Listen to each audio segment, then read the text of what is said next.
Lance All here for Let's Discuss with Lance All. Happy to welcome Clif Magness to the program today. Cliff, how you doing? Good, thanks, Lance. Good to be here.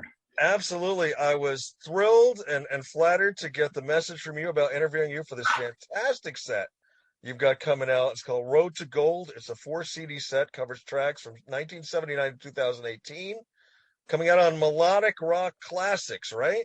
That's correct, yes. Andrew McNeese. Yeah, and you can get it at www.melodicrockclassics.com.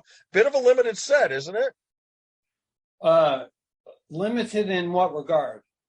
To pressings. Didn't I say there was only going to? Didn't I say there's only going to be like 1,000 of them? Yes, initially, yes. Okay. I wasn't sure what you meant, but yeah, he is initially pressed of 1,000, 800, over 800 already taken. So I assume we're gonna go for some more. I ordered mine, so Thank you. Now, anybody that knows music is no stranger to your work. You know, All I Need by Jack Wagner. You worked with Steve Perry, with Avril Lavigne, Lisa Marie Presley, Quincy Jones, everybody that's anybody in the music business. And these detailed notes that you have written with each of these tracks are fantastic, Cliff. Oh, thanks.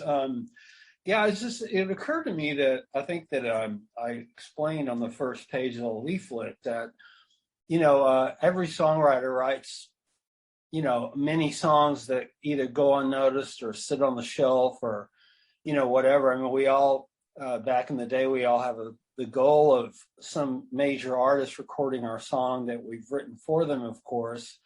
And that happens, probably once every 40 times.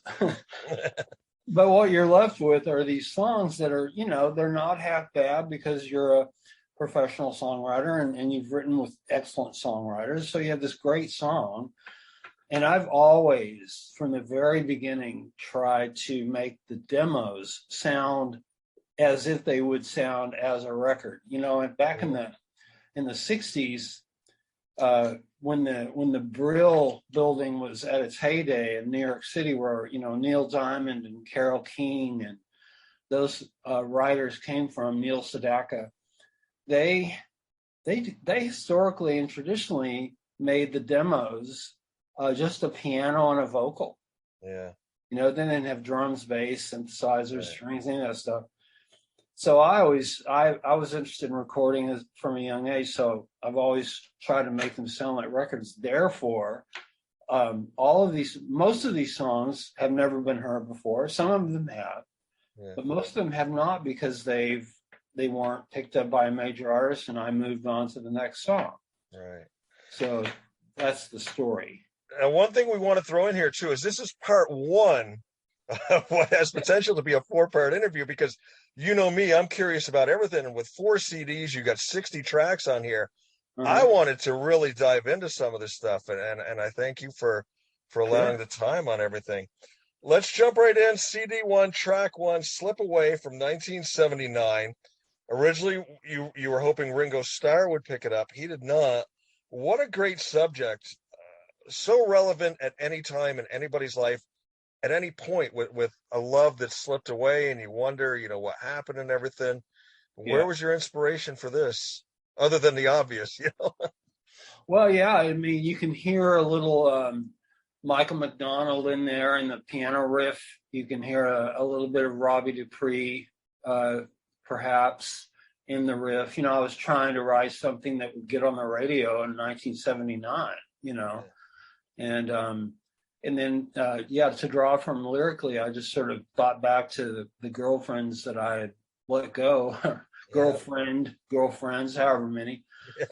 Yeah. I moved to LA from Texas in 78, and I began working in the mailroom at Chrysalis Records. Right. And so I would work there during the day and then come home at night, and my roommate and I were building a studio in the garage, essentially putting carpet on the wall, making it as dead as possible. And so that's where, and I had all the instruments already. So I played all the instruments on this record. But I mean, the inspiration was just that, just the hoping to get it on the radio. And then the woman who hired me at Chrysalis husband was at the time an A&R person at Scotty Brothers Records, and he intended and then sent it to Ringo Starr to hopefully record, and I was obviously hopeful about that. Yeah. But fortunately, he signed me to the label, to the Scotty Brothers label, with the next song on the list, which is The Rest of the Night. Okay. And that was a single that was recorded under the name Clif Newton. Okay, I lost my Magness biological father in an aviation accident before I was born. Okay. So my mother remarried Newton when I was 6 years old. Okay. And I took the name Newton until I moved to LA, and my career started getting a little busy, and I thought, I really should change my name back to who I really am, sure. Especially before I get married, right. So that my family can have my original name. So I changed it, but you can find this single on the internet under Clif Newton. But it was so much fun to record this with Chet McCracken from the Doobie Brothers and Cornelius Bumpus from the Doobie Brothers played on the date. Leon Guerra played bass. It was my first record. I was thrilled to be in a real studio. Very cool. Yeah. Track 3, Reach for Me. You're hoping to get into a group called Airplay with this. That's correct. Didn't happen, but you sort of met up with David Foster, Jay Graydon, and Bill Champlin. Wow. Yeah. I heard the call, and I wrote 3 songs, and Reach for Me, the demo of Reach for Me is the only one I could find. But I knew that I'd heard their first album, so I knew that they really liked stacked harmonies vocally, and relatively rockin' tracks. So I wrote this song just to hope for an audition, and didn't get that. But it wasn't a few months, maybe. It was just about a few months later that I wrote a song called "I'm Your Boyfriend" that David Foster recorded on Dara Sedaka, and she called it, obviously, "I'm Your Girlfriend." Right. And that's the name of her album from that time, 1982. But that introduced me to him, and it introduced me to James, his sister, who went on to work for Quincy Jones and signed me as a writer to Quincy's company shortly after that. So, yeah. I mean, and David Foster, I'll just show you for anybody who might not know, the love theme from St. Apple's Fire. He did that, a ton of other stuff. And of course, Jay Graydon, I didn't realize Airplay did the original version of After the Love Is Gone. Isn't that crazy? I mean, what a song, man. I often tell Bill and Jay, when they're over the years, when they're scratching their head to come up with something, I'm like, dude, you wrote After the Love Is Gone. Yeah. Yeah. So don't sweat it. Just do what you do.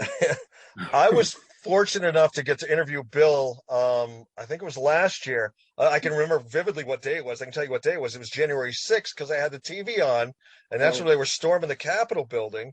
And here I am sort of watching this, and I'm talking to Bill about all this musical history. It was a surreal day, That is a heavy juxtaposition right there. Yeah. Wow. Yeah. But go ahead. Fantastic guy to talk to. Yeah. I mean, he's a legend himself. So he's still rocking, still going strong. Yeah. Track 4, Do You Ever Think of Me? Your note says more honing on your songwriting. To me, this is a hit, and I'm going to ask what I feel is a foolish question, but with you being in the business, have you ever taken a song? I mean, this song is obviously back early '80s. Have you ever taken a song like this and tried to present it to somebody like now and say, "Do you want to cut this?" Is that done in the music business, or once it's over, is it over? No, I would love to do that if I guess I would need a collaborator, like a publisher or a song plugger or just somebody whose networking skills are a little better than mine these days, just to see if, who's looking and would it be appropriate. Yeah. I mean, again, it's a perfectly good song. It has a really strong hook. It's a hit.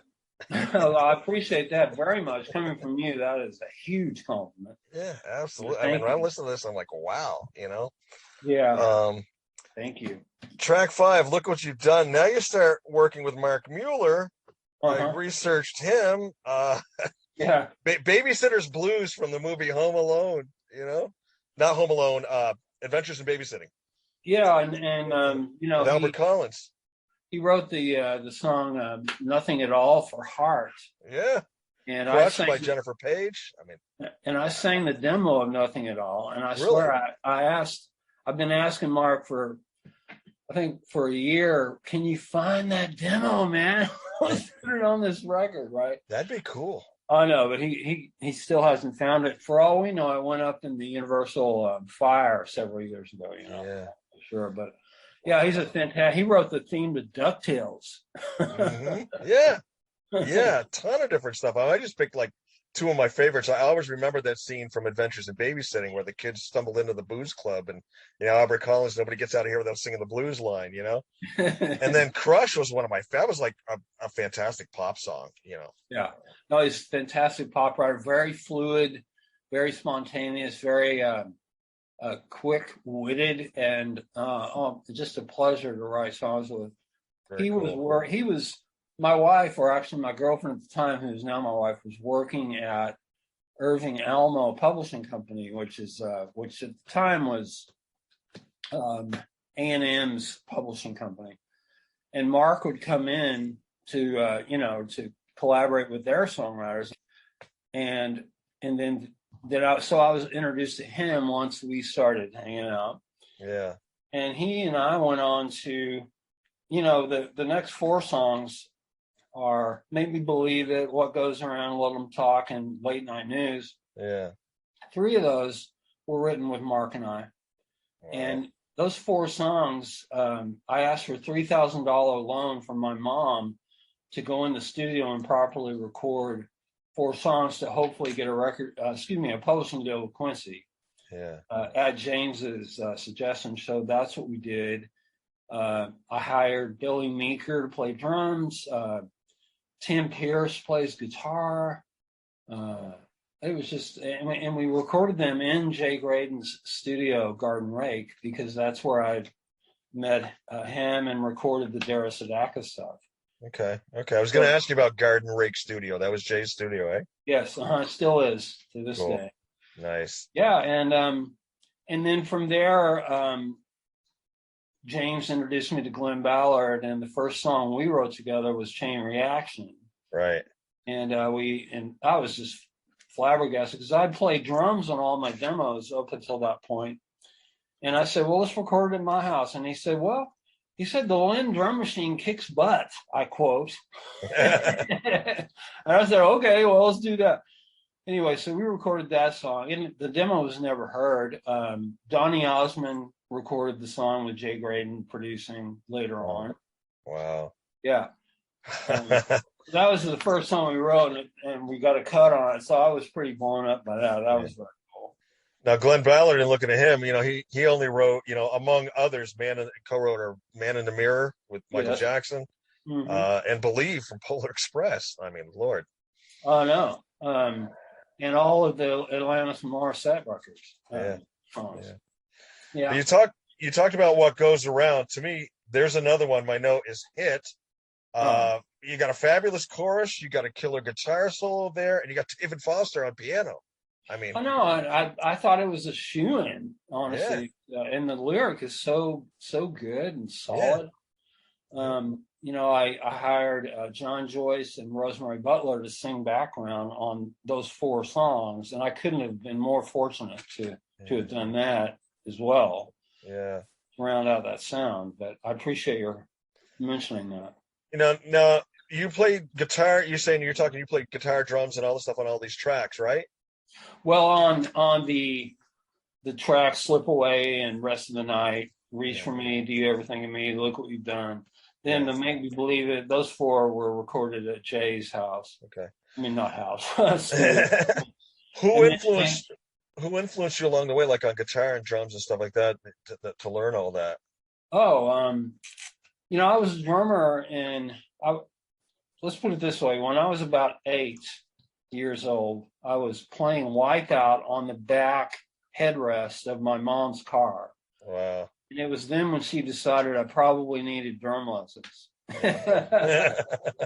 So, and I said, I'd love to take drum lessons. She said, well, do me a favor, not do me a favor. What you have to do first is take 2 years of piano lessons and then take drum lessons after that. So, along the way, of course, Ringo Starr was a fabulous drummer. Anything the Beatles ever did was my guitar playing, but the ZZ Top was a big influence for me in my teenage years. And, of course, Jeff Porcaro is everybody's idol. Right. At some point. Yeah. And Steve Lukather, too. So, it was all those people. Yeah. Track 9, Late Night News. To me, I came of age and really started devouring and getting into music, in the early 80s, my junior, senior year of high school and stuff like that. Uh-huh. To me, that just has a total sound, total early 80s sound. Yeah. To me, it reminded me of that Frankie and the Knockouts tune, Sweetheart. Yeah. And is there a line in there about Jessica Savage? Yeah. Yes. Jessica Savage can see how it's really done. Yeah. Yeah. Let's make some late night living room news. Yeah. I wrote that with fabulous Randy Cates, who I met at my first job when I moved to LA, which was at a publishing company called Snuff Garrett Music.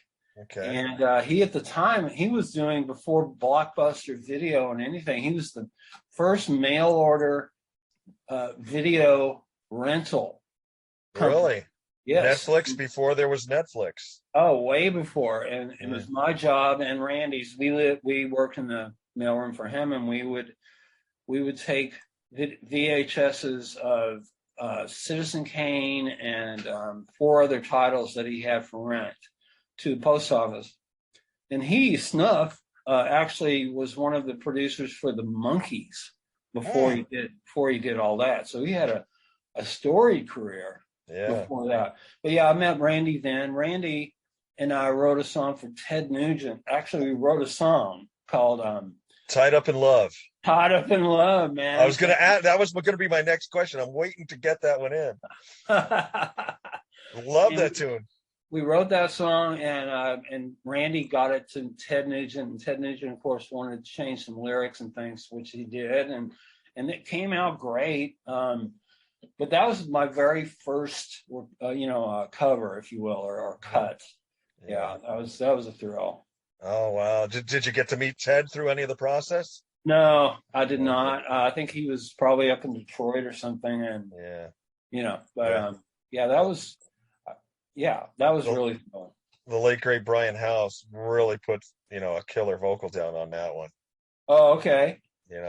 That's who was in his band at the time. He did one album with Ted, and then went on and fronted Bad Company for a few albums. Oh wow! Yeah. Okay. Great. Listen to you. You know more than I do. So that's not Ted Nugent singing. No, it's Brian Howe. Yeah. He's passed away now, but yeah. Now I'm really embarrassed to know that. That's No, like I said, he did the one album with him, and then went on, and he did a couple 3 albums with Bad Company. They had some hits. This is after Paul Rogers left, obviously, but they had some hits, some good stuff. Good, man. We talked about Chain Reaction with Glenn Ballard, working it back. I mean, Teddy Pendergrass not only cuts it, but names the album after it. You work with Roger Bruno and Ellen Schwartz. Yes. Talk to me about this one. Well, let's see. Ellen and Roger were great collaborators with me back then, and we can talk about them in a second. But we weren't aiming for Teddy at all. We just were trying to write a really pretty R&B kind of grooving song, and Roger being a fantastic lyricist, and then Ellen's real great sense of melody, and again, I played all the instruments on that track.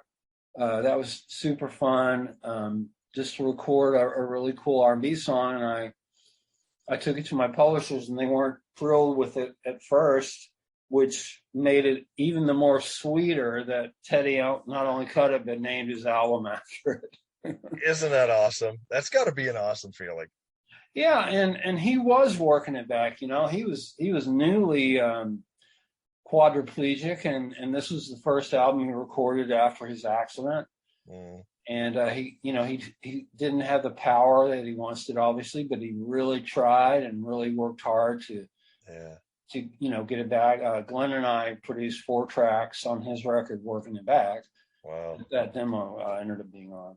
Yeah. Have you ever seen on YouTube his cover where he does the Kenny Rogers song "Lady" live? No, I've not. You should Oh, check it out. I would love that. Amazing stuff. Oh, he's a world class singer. Yeah. He's amazing. Roger Bruno, of course, among other songs this is one I picked up on because it's one of my favorite Pat Benatar songs, was "Tell It to Her," which would have been out on Chrysalis. Oh man. I think it's the second album. Okay. It's either that one or Get Nervous. I can't remember, but I know it was on a Chrysalis album. I'm trying to remember now. So, well, that which brings me back. May I digress? When I first started working at Chrysalis, my first week there in the mailroom, we mailed out, okay, strap on your seatbelt, Pat Benatar's first album. And back in the days, Lance, we mailed out press kits. Sure.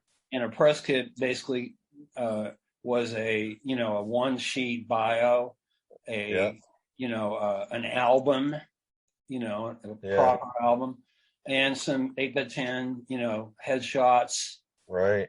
And and I would put them in envelopes, seal them up, put stamps on them, put them in a great mail bag, and take them to the post office. But Pat Benatar's first album, Blondie, Parallel Lines, was that same week.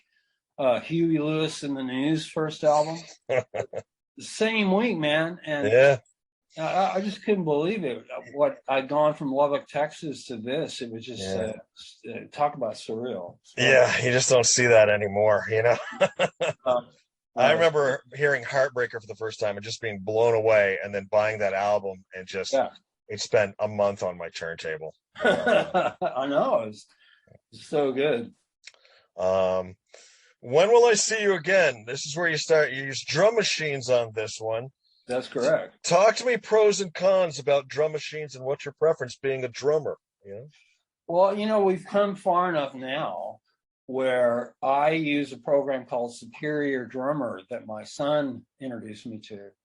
And that way you can actually play, if you have an electronic drum kit, like a V drum kit, a Roland V as in Victor kit, you can actually use sticks and pound those suckers and record them and then quantize them and line them up and make them perfect. So you get the real feeling of a drummer, but you also get to correct it a little bit. So, back before drum machines, all we had was real drums. So the drum machines helped a lot, especially in the 80s when all that stuff was very programmed, like Janet Jackson and Depeche Mode and all that stuff was very electronic and quantized and programmed. Yeah. And a lot of producers like the control. They like the consistency of the velocity, the volume of the way that things were hit, and that they were very tight to the grid. They weren't loosely, like a human drummer would be. Didn't have to worry about a click track, Yeah, exactly. So I like them both, to be honest with you. And there's a time and place for each one, I guess. Yeah. Cool. But yeah, we wrote that song. Glenn and I wrote that with Martin Briley. Wow. You Ain't Worth the Salt in Your Tears. Yeah, Salt in My Tears. Yeah. That was a cool song. Yeah. Yeah. We had moved to a new house where the studio was in a bedroom, and it was a very small room. And so we actually recorded the first demo for The Places You Find Love, which I won the Grammy for, in that tiny bedroom, not the three of us, just Glenn and I at that time. Yeah. So, it just shows you can write a song anywhere, I think. I wrote the beginning, I wrote the entire music, I recorded the demo for the Beethoven second song that I wrote with Carol Sager and James Ingram in an office cubicle in a big, office building in Santa Monica. And also Glenn and I wrote our second song we ever wrote together was "It's Gonna Be Special" for Patty Osmond. Wow. And we wrote that song in a cubicle in the MCA building, which is now Universal. But so, I would imagine really when you're writing like that, you're not in a cubicle, you're in a spot in your mind, correct? Absolutely. You just, you completely, you don't have to close your eyes. You just can, stare at a blank wall and be wherever you need to be. Yeah. That's the beauty of it, Lance. I got to ask this. In school, were you very good in, say, like English class? Were you a good writer at writing stories, or if you were given a prompt, like the sky is blue today, and then you take off on that? Was that something you were good at, or did songwriting just come to you? To be honest, and my wife would back this up, lyrics are not my strong suit. I can write a decent lyric like, "Do You Ever Think of Me?" or "Rest of the Night" or whatever. But, I actually failed senior English because it came in my schedule right after lunch. Okay. So I went to sleep in class often. Sure. So I'm just being honest. I'm not I'm more of a musician. I loved being a musician. Like I said, I have drum lessons. I took guitar. I learned guitar from my cousin who was learning from the great Bob Livingston, who's a very popular artist in Austin, Texas. At the time, we were learning Beatles songs, and at the same time, I'm learning to play piano. And, so I love music, and I love producing music. And when anyone asks me what instrument I play, I say I play anything you don't have to blow or bow. Which includes all the string, guitar, drums, bass, keyboards, that kind of stuff. So you're more of a guy who can see a lyric, though, and envision a melody? I can do both. A lot of times the lyric comes after the melody. I've written tracks with melody, but I'm singing the melody like sort of phonetically, but I'm not saying any words. Like I wrote a track for Amy Grant and I sent it to her, and it was on one of her albums, and it was called "The Politics of Kissing." Mm-hmm. Okay. With Wayne Kirkpatrick, but I just sort of sang it, like that. Yeah. And Wayne put words to it. But I do consider myself an excellent editor as well. And with Avril, for instance, what did I know about being a 16-year-old girl from Canada, right, in the big city of LA? So I let her sort of guide us to the subject matter that she wanted to talk about. And Unwanted was about one of her first boyfriends whose parents really didn't like her, so she wanted to write about that. So I sort of ironed out some of the lines and things to make them singable and rhyme better or whatever.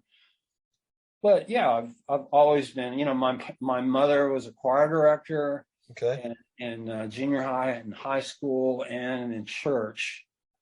She was a choir director and a piano major. My father, who was killed before I was born, was a singer. They actually met each other in the Texas Tech choir. He was the choir president. So there's a lot of DNA from music. You got some good lineage there, Yeah, I didn't really know what else to do, right? In my life, and I hoped that I could do something. I think, again, to my wife's credit, I moved to LA and I wanted to be the next Jim Gordon and be a session drummer, and I wanted to be the next Loggins and Messina with my roommate, and I wanted to be the next Chuck Rainey or Lee Sklar, to be a session bass player. And my wife said, "Look, you got to do one thing. You need to figure out which one you want to do." Yeah. And together we decided songwriting would probably be the most, have the most longevity to it and most variety, perhaps. Cool. So I haven't looked back. We got about 9 minutes here left on my Zoom here. Okay, good. Yeah, let's go. It's 2 tracks. I don't want to rush it all, though. I wish I could have gone with the unlimited time. Tell him. Great tune. And I was looking, you got Tom Keene on keys, who went on to work with Richard Marx and Glenn Medeiros. Yeah, he was a David Foster. I don't want to say protege. He was just a young, up and coming, talented keyboard player. He played on my demo for George Benson, the song "No One Emotion" that George cut, that Mark Muller and I wrote, which I could not find the demo of. Oh wow! And but yeah, tell him we wrote again with Ellen and Roger, and when Quincy signed Jack Wagner, they signed him to an EP, which is only 5 songs. So all he needed were 5 songs, and I already had "Make Me Believe It," "Tell Him," and 3 other songs, and I'm not remembering right now, already in the can. So we just went ahead and recorded "Tell Him" on him as well. Yeah, cool. And yeah, I know the last song again, Ellen and Roger. We were writing stuff at the time, and I don't know. I think Journey was obviously big. Don't Stop Believing, and that kind of stuff then. And I just really wanted to get a cut by somebody like that. Not necessarily them, but yeah. And I love the guitar solo in that tune. Is that you on guitar? Yes, it is. Thank you. Yeah, great guitar in that one as well. Thank you for that. Yeah. I played with Les Dudek before these recordings, and he and I had run we both had 2 Marshalls, and we used a Boss chorus pedal to split the 2 Marshalls into stereo. Right. So the guitar sound on that demo and the solo are the same thing that Neil Giraldo did on "Hit Me With Your Best Shot." Yeah. He was doing the same thing he was using back then, and we all were using the Boss chorus to split our amps in stereo. It was a phenomenal sound at the time. And you think of the technology back then, and look at what you've got now. I know. Which do you go ahead? Yeah. Which do you prefer? Do you like the challenge of trying to do stuff back then, or do you like the ease of what you can do with everything now? Oh, it's the ease of recording now is unmatchable to back then. I mean, back then, if you had an idea for a sound, it took 3 hours to find the right tone on the amp, and find the right guitar for the right tone, and then find the right microphone for the amp, and and then get the levels straight, and does it need to be compressed or whatever. My guitar sound these days is the size of a lunchbox, and it's a device called the Kemper. Okay. Kemper, and it has presets that all of us guitarists share. And you have a whole, Marshall stack, or a whole diesel rig, or anything you would absolutely want, even a chicken picking guitar, country and western number, whatever you want, jazz, anything you'd like is instantly get upable. Therefore, you can get your idea down on tape, get your idea recorded before you forget it, or like that. But I mean, it was awfully fun cutting our teeth on analog recording, man. I mean, cutting the tape actually with a razor blade, and cut and slice tape and everything else. That was super fun. You got to be scientists in the lab, I know, yeah. Well, we've been talking with Clif Magness here for Let's Discuss with Lance Hall. Once again, it's a 4-CD set called Road to Gold, out on Melodic Rock Classics Records. You can go to www.melodicrockclassics.com and order it. I can't get you out of here without, and we're going to have part 2. We'll set up a time for next week and talk about the second disc. But I can't get you out of here without asking you a few of my silly questions just to end up this segment. Sound good? Sure. Complete stream of consciousness. Okay. Favorite topping for your pizza? Oh, you're not going to believe this, or maybe you will, but broccoli, garlic, and chili peppers. Sounds good. Yeah. First car you bought with your own money? That would be my Chevrolet Scottsdale pickup short bed. Nice. With a camper top. Yeah. That's awesome. If you could speak any language instantly, what language would you pick? Oh, French. I know French reasonably well, so if I honed it a little harder, I could instantly speak that. Although Spanish comes in handy living in the United States. Yes, very handy. Yeah. Favorite city to vacation to? I would say, gosh, Florence, Italy is one of the most beautiful cities I've ever seen. So Nice. I just want to go with that. Excellent. And I'll get you out of here with this one. Favorite cartoon character? First one that comes to mind is, the Roadrunners way up there. Mm-hmm. But there's a compilation called From Pluto with Love, and Disney put it together years ago. So Pluto is he's sincere, he's lovable, he's funny, he's goofy. He has a lot of qualities. So I'd have to go with him. Although, I'm going to go with those two if I can. Yeah, perfect. Clif, this has been a hoot talking about these songs, talking about the players, the people that this is music history right here, Well, I appreciate it, Lance, and I appreciate you taking the time to listen. And I mean, you're such a fan and such a precise and a well educated interviewer and just music fan. So we all appreciate fans like you who take the time to really get into it. Absolutely. And that's why you had taken so much time into putting this together, and with the notes and everything, I wanted to take the time and do a quality interview. So I'm looking forward to talking about CD2 with you next week. Excellent. Me too. I'll see you next week. All right. Take care, Clif. Thanks, Lance.